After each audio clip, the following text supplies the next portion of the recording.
The 512th edition of the Four Corners podcast starts right now.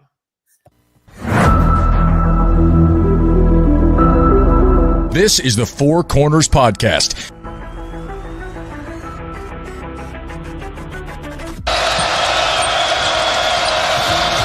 And that could make a difference. Lawson at the buzzer. Got it! Maybe not. Ty Lawson wins it at the buzzer. Deep three. And Green rips down the rebound in traffic. 4-on-1. What a great job. What a terrific job in transition. I mean, you couldn't plan that any better as a coach. Gets the roll. Here we go.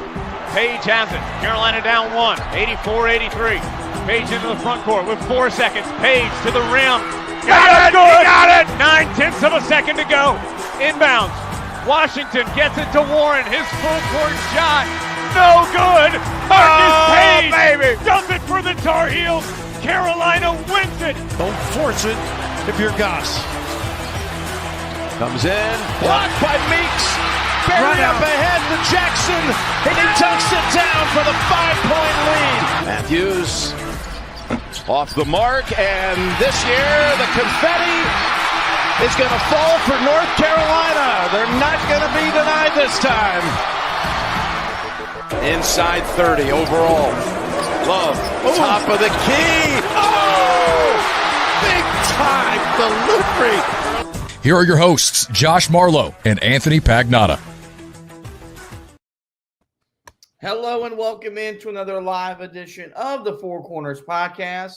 We are powered by Carolina Electrical Services. Josh and Anthony here with you guys on a Sunday night, inside 24 hours before Carolina is back in action. They're at Florida State on Monday. That game will come your way 7 p.m.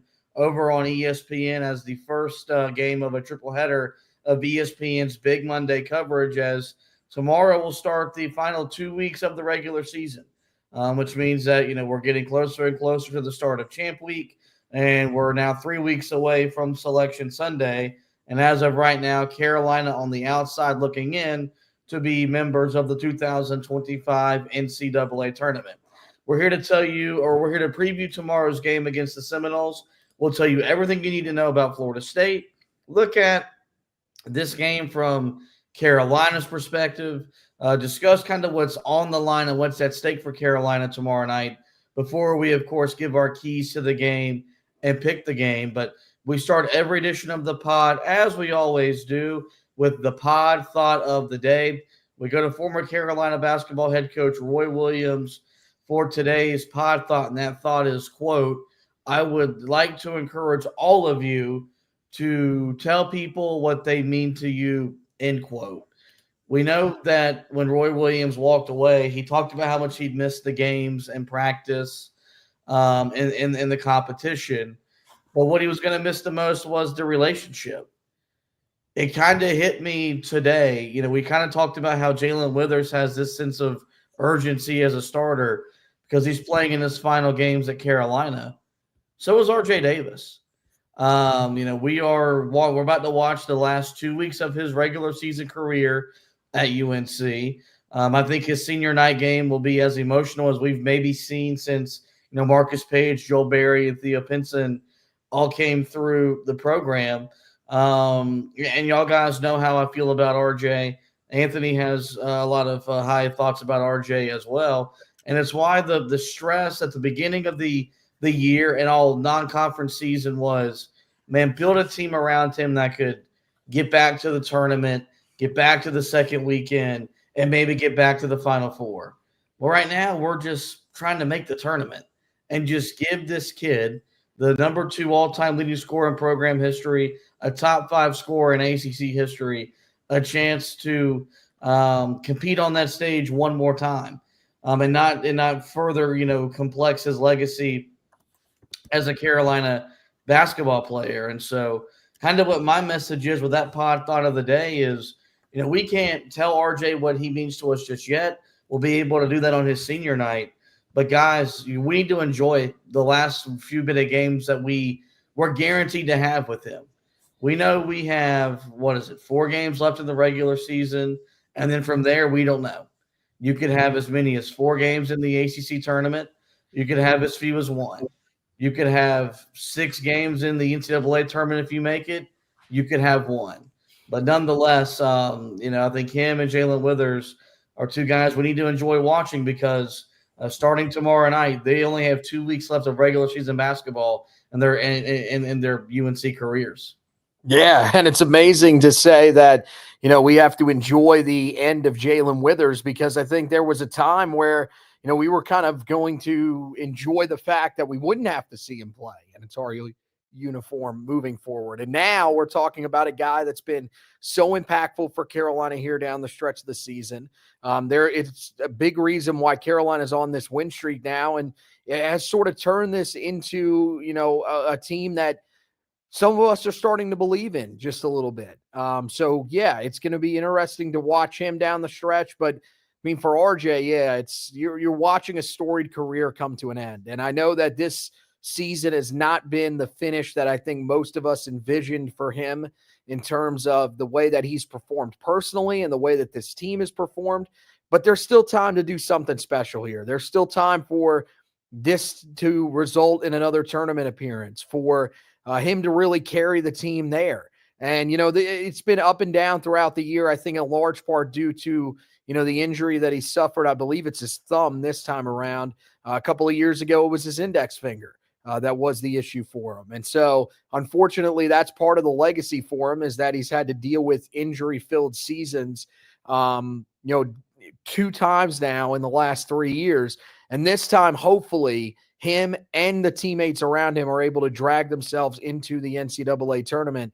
And this game right here, this is one that is going to mean a lot because, yes, Carolina's on a 3-game winning streak. They've won 4 of their last 5, but they've done it against opponents that really aren't necessarily viewed as that good of teams, even in this year's ACC. You're talking about the 3-game winning streak coming against an 11-16 Syracuse team who is probably on the precipice of firing Adrian Autry at the end of the season.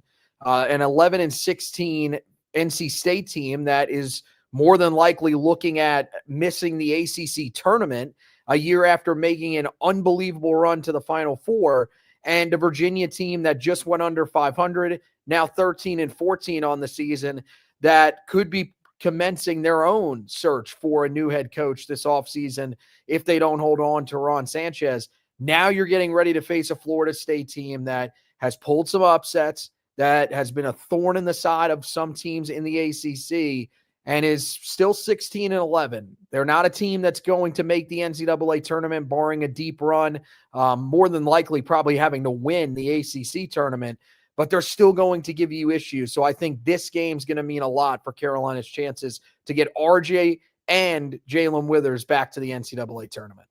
And we'll talk about what this game has on the line a little bit later in the show. We'll now get into the Florida State preview portion of today's program. And the Noles enter this season with a 16-11 record. They are 7-9 in the ACC.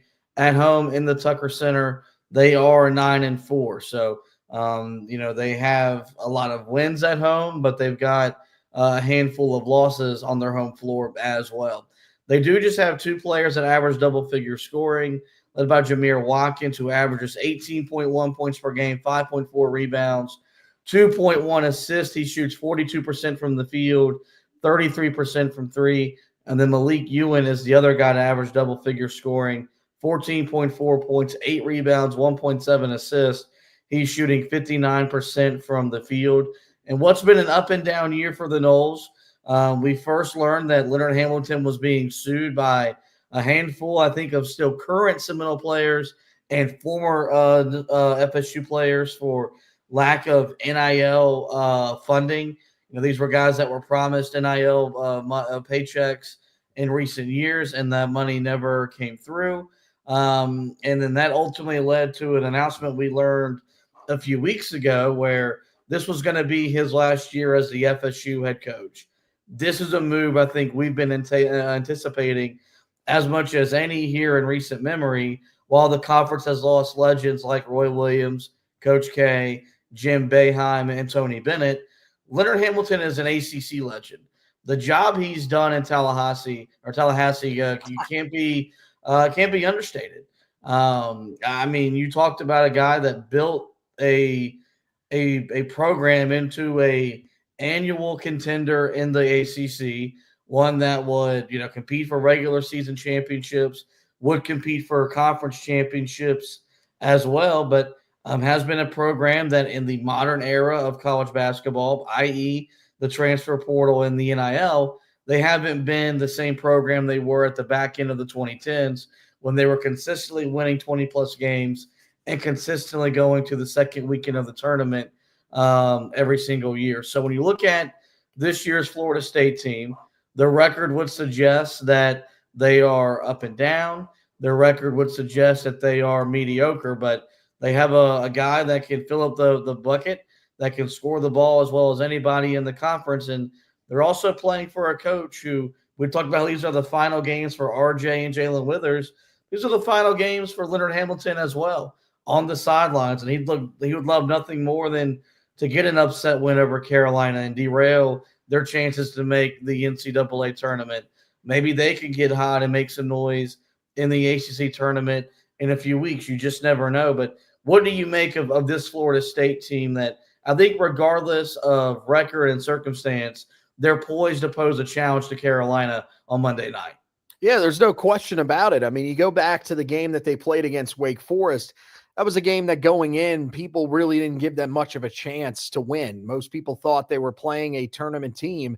So this is going to be where you see them struggle, and they find a way to win that game. They've pushed some other teams in conference play. Now, there have been other games where they've gotten blown out. So, I mean, look, Carolina, you're facing a very odd basketball team. But as you said, Jamir Watkins is a guy that, honestly, I know he's not on a great team. He should be in consideration to be a first-team All-ACC member this year, averaging 18.1 a game and rebounding at a pretty decent level. I think he's a really solid player. And then you're joined by a really solid big in Malik Ewan, who, with 14.4 points per game and 8 rebounds, one of the better big men in this conference this year. And so Carolina's fives are going to be tested. Both Jalen Washington and Vin Allen Lubin, they have to be locked in for this game. But this is a team that also poses more size than just about anyone that Carolina has faced this year. The only other team that I think really had more size in the starting lineup this year is Florida, because this is a team that rolls with both Ewan and Taylor Bowen, who is 6'10" as well. Now, the good news is that Carolina is rolling out a roster now where they do have more size. Before, if you were matching up a 6'6" Drake Powell against a 6'10" Bowen, you would be pretty concerned about that. Or, God forbid Carolina was still going with the 4-guard lineup, you'd have Ian Jackson at 6'4" being matched up with a 6'10" forward. So now with Jalen Withers out there, you've got 6'9" on 6'10". You've got 6'6" on 6'7" Jamir Watkins. So Carolina matches up a lot better with this group now than they did earlier in the season. And the good news is that, while they do have size, not the greatest rebounding team. They are 186th in total rebounding at 35.2 per game. Offensive rebounds, just 10.4 per game. So not an area where, they're really able to take advantage of teams like some of the other ones that Carolina's faced. Biggest thing for Carolina that they've got to be aware of, this is one of the most aggressive teams defensively in the conference. They average 8.1 steals per game, which is first in the conference, 58th overall in the country. And opponents are turning the ball over 14.1 times per game when facing them this season. So that's certainly the interesting part for them. They're really, honestly, they're not a bad team, but they're not really a good team. They're kind of a very average group that at times, has shown that they can pull upsets. So Carolina's got to be very careful in this game, especially with the fact that they do have to go on the road. You look at this game from Carolina's perspective, the Heels enter with a 17-11 record overall.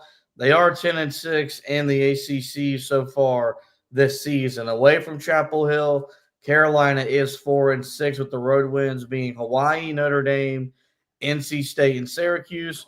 The road losses, Kansas, Louisville, Wake Forest, Pitt, Duke, and Clemson.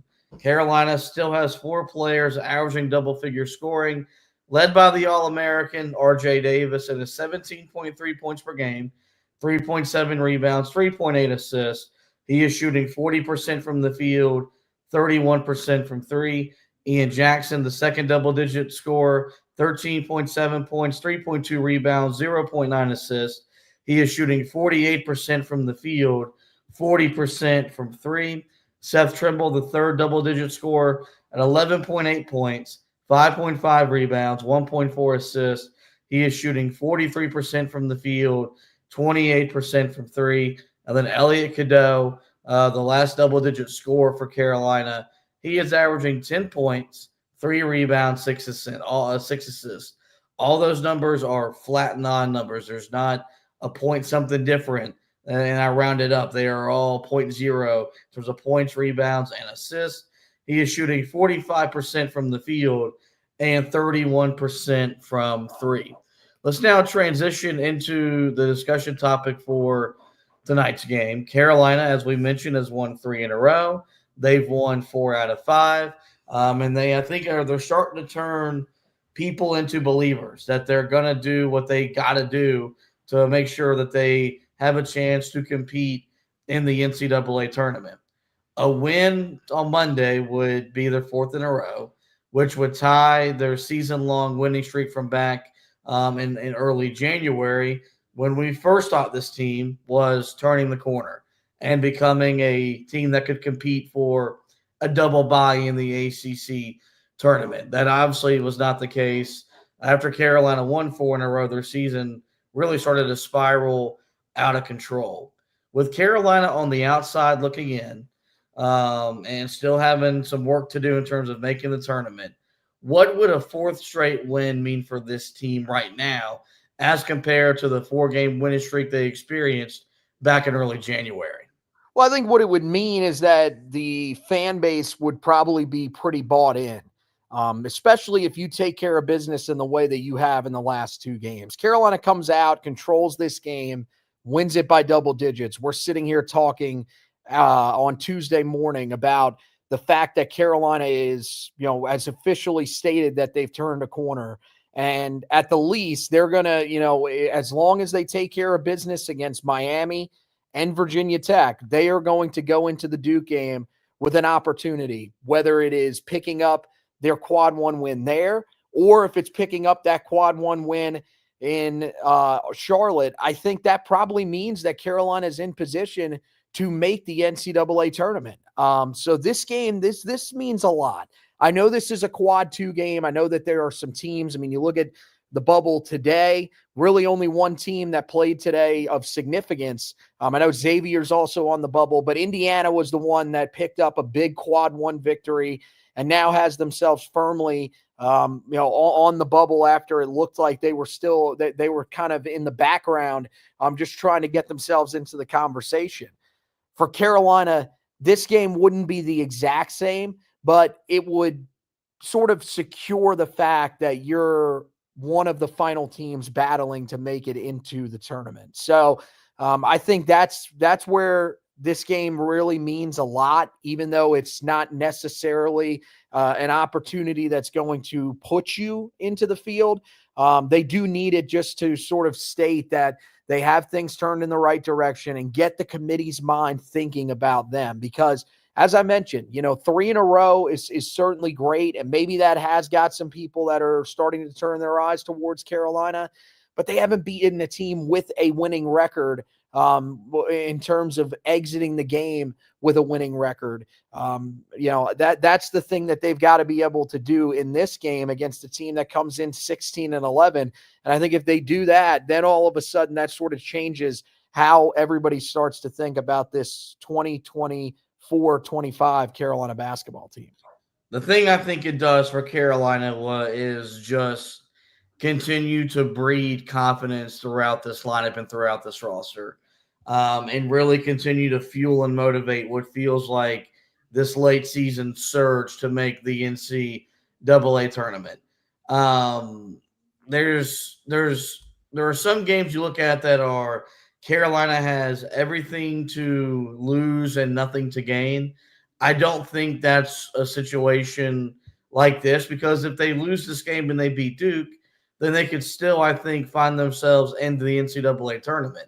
But what they could gain is another road win. Now all of a sudden you're 5-6 on the road, not great, but you would be more confident going into your final road game of the year that you're capable of winning, and you're keeping the status quo. You're keeping your name in the conversation, and that's what this team has to do over the next 3 weeks. Is that when this committee starts to meet and this committee starts to talk about, and remember, these conversations will be had without Bubba Cunningham. He will not be in the room in there to make the pitch for Carolina.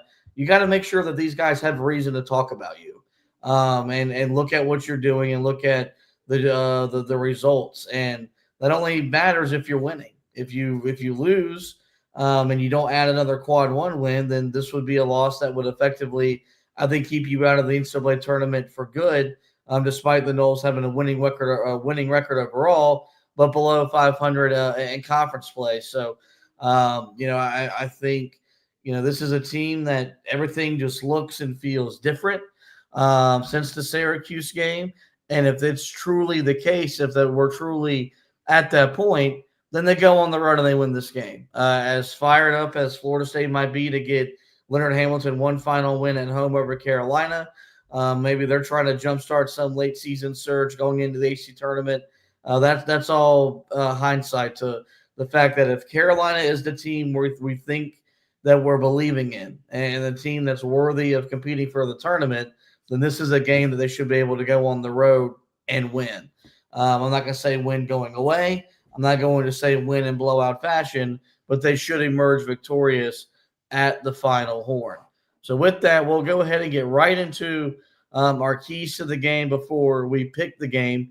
We're doing a live Sunday edition show on the night before Carolina goes to Florida State for their final Saturday, Monday turnaround of the season. The first thing I have written down is they got to contain Jamir Watkins. You mentioned it.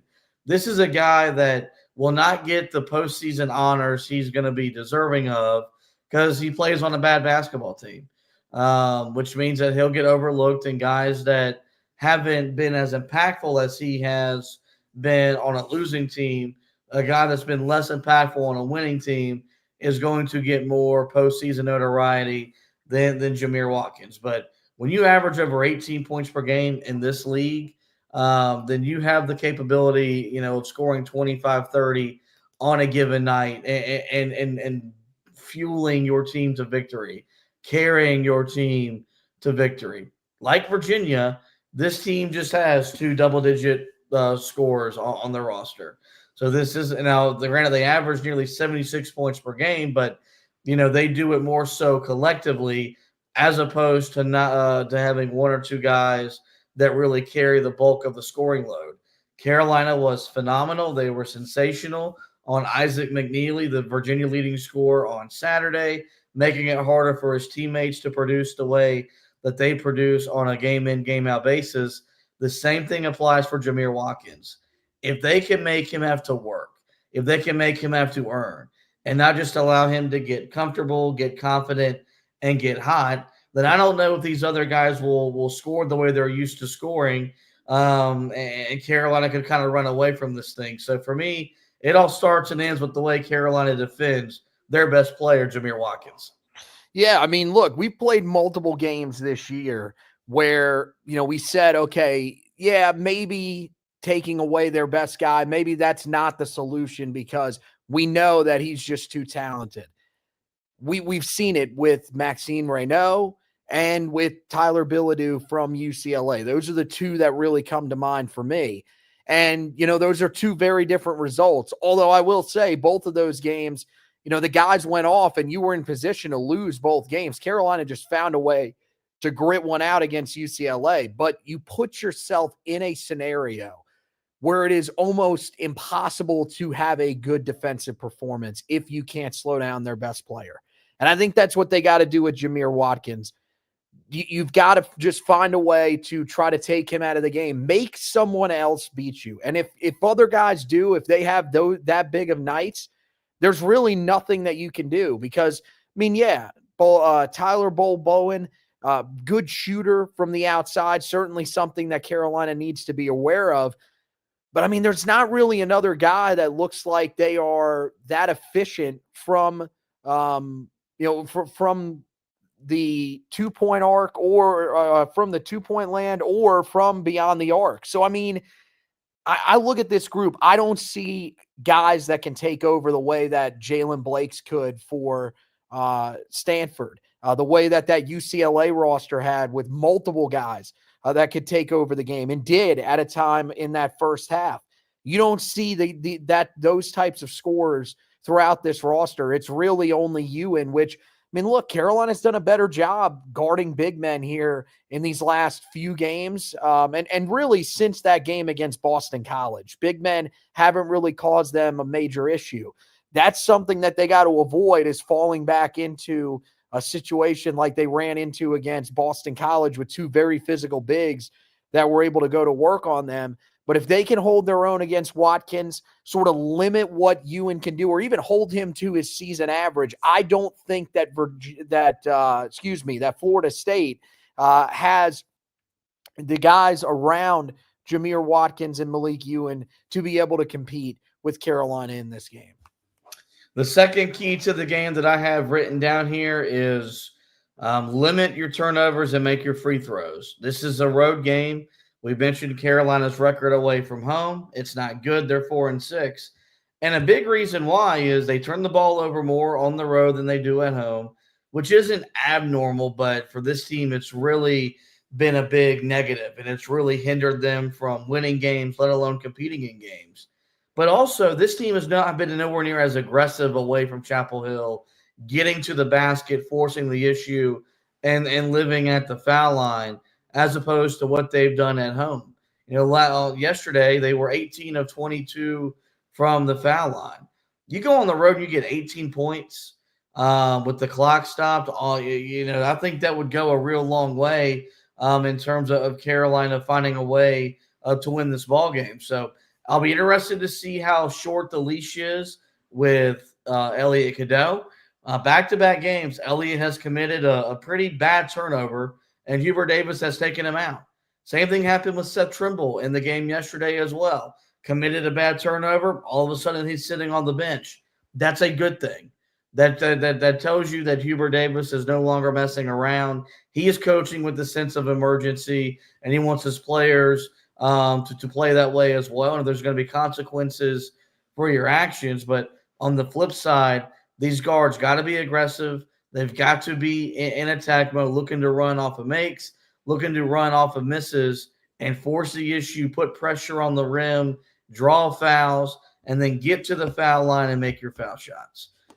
This can't be a game that Carolina shoots 60% or worse from the free throw line if they want to win this game the way they've won the last three games, where they haven't trailed in any of the three games. So, I know it seems kind of cliche, but, this is a road team that has looked very different away from home as opposed to the team that we've seen in Chapel Hill so far this year. The home and away splits would back that up. And so the second key for Carolina to come away with a victory is limiting turnovers and making their foul shots. Yeah, and when it comes to limiting turnovers, like I said, they've got to be careful in this game because this is one of the most aggressive teams in this conference in terms of creating turnovers and getting out on the fast break. When you average 8.1 steals per game, that shows you that this team is creating, as Hubert Davis liked to call them, the pick six turnovers, the ones that are live ball and then result in points on the other end. So, to a certain extent, Florida State wants to do to you what you do to a lot of teams, which is create turnovers and get out and run. Now, the good news is that Florida State turns the ball over themselves at a pretty high rate, 12.6 turnovers per game. So they're a team that is going to give the ball up a little bit, but you've got to make sure that you take care of the basketball. And yes, the leash on Elliot Cadeau needs to be short. The 3 straight games now, he has not played 25 or more minutes in. The last time that happened was at the end of last year when Carolina was in the NCAA tournament. This time, though, I think it could work out a little bit better for Carolina because they feel much more comfortable with RJ Davis having the ball in his hands, having Seth Trimble out there, and now having Ian Jackson back to being the player that he is. So, I mean, the way that Carolina's played, we've talked about this. There's more depth, and that really creates a shorter leash for a guy like Elliot Cadeau. Same thing with Seth Trimble or whoever will mess up. If guys are turning the ball over at a high rate, even if it's RJ Davis, you have to make sure that those guys are put on the bench for a little bit and are given at least the opportunity to sort of reset, because you don't want turnovers to become a big issue. When it comes to getting to the foul line, look, opponents have been able to do it at a pretty successful rate against Florida State. I mean, they're outside of the top 300 in terms of fewest foul or free throw attempts per game allowed. They're allowing almost 22 per game. And, teams have had pretty good success at the line, making nearly 16 a game. So this is incredibly important, both of these, for Carolina. And hopefully, with the turnovers that Florida State is willing to give up and more of a focus from Carolina on holding on to the basketball, that will allow them to be more aggressive getting down the floor and allow them to get to the foul line where they should be able to shine. The last key to the game for me, I have written down, is control the glass. You mentioned Florida State, despite being a bigger team, not the best rebounding team. Carolina's won the rebounding margin in the last 2 games by plus 18, by plus 15. You add that up, they've been plus 33 on the glass in their last 2 matchups. They lost the rebounding battle at Syracuse despite going on and getting the victory. What has allowed Carolina to play at such a higher level in their last 2 games is because they're owning the board, they're owning the tempo. And this team has really gotten into the habit of running off of misses and creating early, fast break offense. And if it's not there in their primary break, they're getting back into their secondary break offense, which is still very efficient in terms of being coached under Hubert Davis. They've also done with Jalen Withers. They're much more active on the offensive glass, and they're creating second chance opportunities. 11 offensive rebounds on Saturday, 17 second chance points. You go and get that kind of production on the road, that adds to the formula for you trying to come away with the victory. And so, some people might look at it and say that Carolina needs to shoot the 3 ball well, and I agree with that. Or maybe it's to get RJ Davis going, and I also agree with that too. Those are 2 things that you'd like to see Carolina do a much better job of tomorrow night. But, for me, when you're playing on the road, it's all about making the opponent play the way you want to play. It's dictating the terms. It's not always being reactive to what the opponent is doing, but being proactive in creating the tempo that the game is going to be played at. The best way to do that is control the glass. Carolina's been much better with Jalen Withers, Drake Powell in the starting lineup. As Carolina is playing 2 guards, 2 forwards, and a big man. And so I think if Carolina can control the boards tomorrow night, that allow them to control the tempo. I think that's another key to them coming away with a much-needed win away from Chapel Hill. Yeah, it's been a big part of the reason why Carolina has won the last 2 games and has controlled the last 2 games. Now, again, I don't think that they need to be able to win the rebounding margin by 10 plus. If they do that, then they should be able to win this game by double digits. It'd be nice, but that's not the expectation for me. I think you just want to see them be able to compete with a bigger team on the glass like Florida State is. Earlier in the season, I think it was just known that Carolina was going to lose the rebounding margin in games like this where you played 2 bigs, because they were running a 4-guard lineup, or, you had the smaller Drake Powell out there that isn't necessarily as good of a rebounder. Now, you've got your 5-spot rebounding incredibly well. That group has not been praised enough for the steps that they've taken, especially as a defensive rebounding group. And now you've got Jalen Withers out there who's rebounding at a really high level. So I feel confident that this is one that Carolina can do. And I think if you win the rebounding margin in this game, then you're going to be able to win this game. And that's the thing that Carolina needs to have their focus on. Mainly just win that defensive glass. Offensive glass, I'd love to create those second chance opportunities, but this is a game where you really want to see that this team can continue to shoot the ball well, especially from the outside. That's been a big key to their success as well, is how well they've shot the three ball here during this stretch. But most importantly, they've got to just limit Florida State on that offensive glass. Don't give this team second chance opportunities, especially if they're forcing a lot of turnovers on the other end of the floor. If you find a way to limit those second chance opportunities for Florida State, I feel really good about Carolina's chances to go on the road and win this game. All right, the Heels will go into tomorrow night's game with a 64.5% chance to win, a very high number for a team that hasn't won a lot of games away from Chapel Hill so far this season. That, of course, is projected at ESPN's Basketball Power Index. I'll let you go first. Who wins the game and why? Give me the Tar Heels to win this game. I know that, it might be a little bit of a risk with Carolina now going on the road here against a team that is above 500, but I think that everything that we've seen is real. I think that Jalen Withers' emergence is something that we've been waiting on, but it's here to stay. I think Ian Jackson, returning to the player that we saw early in conference play, is here to stay. Those are the two keys to this team having success. They have been in the last 3 games.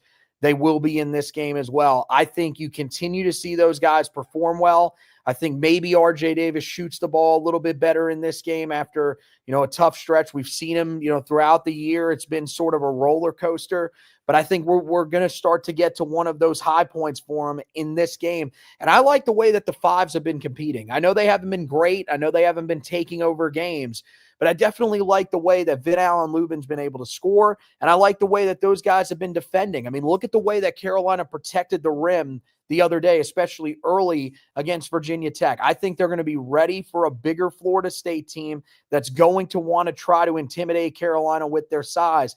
I don't think it works in this game. I like Carolina to get the victory. I think it's another game that, we might look at and think in the end might be a little bit closer than we would have hoped, because I think Carolina will be in control of the game. But this is one of those games where you just take the result. As long as Carolina wins, you should be happy about it. And I think Carolina fans will be going to bed happy after tomorrow night's game. Yeah, look, I can't come on here and talk about how this team has me crushing, this team has me blushing, and this team has me believing, and then pick them to lose the next time they play.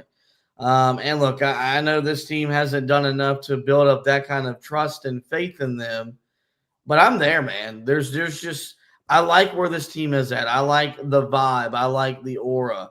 I like the confidence that they're spilling out when they're talking to the media. Hubert Davis was very just pointed and said, what we've been looking for all year, we have now. We've got that competitive edge. We've got that backbone. We've got that sense of emergency. And we've always talked about that when Carolina plays that way, with the talent that they have, they look like a team that can play and beat anybody in the country. And that's what I think is starting to you really see happening, where they're blowing out a rival on their home floor. They're starting a game 21-2, and effectively putting a game away by the first media timeout. And so, look, this is going to be the best team they've played in this recent stretch. There's no doubt. Leonard Hamilton is a quality head coach who would love one final win over Carolina after causing a lot of problems in his nearly 2+ decades in the conference. But these are two teams that are playing for two different things. I think Florida State's playing for pride. I think Carolina's playing for the right to go dancing. And I think that kind of serves as extra motivation, extra fuel. And that's why I think Carolina makes the winning plays they've got to make on the road to pick up another win as they try to really win themselves into the 2025 NCAA tournament. No matter what happens, we'll have you covered on the website. That's HeelToughBlog.com. Game preview will be made available for you on Monday morning. The game previews always go up on the day of the game. I'll be back that evening, 7 o'clock game. with the recap that'll be made available to you tomorrow night. Anthony has you covered on all things Carolina football. Spring practice right around the corner, just over a week away. Bill Belichick, Michael Lombardi busy in the 26 and 27 recruiting classes. So you want to make sure you visit our website every single day. That's HeelToughBlog.com for the latest and the best coverage of Carolina basketball and Tar Heel football. As for the podcast, you guys know where to find us. Every major podcasting platform. Simply search the Four Corners Podcast and we will pop up. There, we encourage you guys to rate, review, and subscribe. That way you don't miss any editions of the show throughout the remainder of the season. We will be back in studio on Tuesday to recap the game against Florida State. So make sure you hit that subscribe button. That way you don't miss the audio version of the next edition of the podcast. With that, guys, it is going to wrap up this edition of the show. I do want to thank Anthony once again for hosting with me. We want to thank you for watching and listening. And as always, go Tar Heels.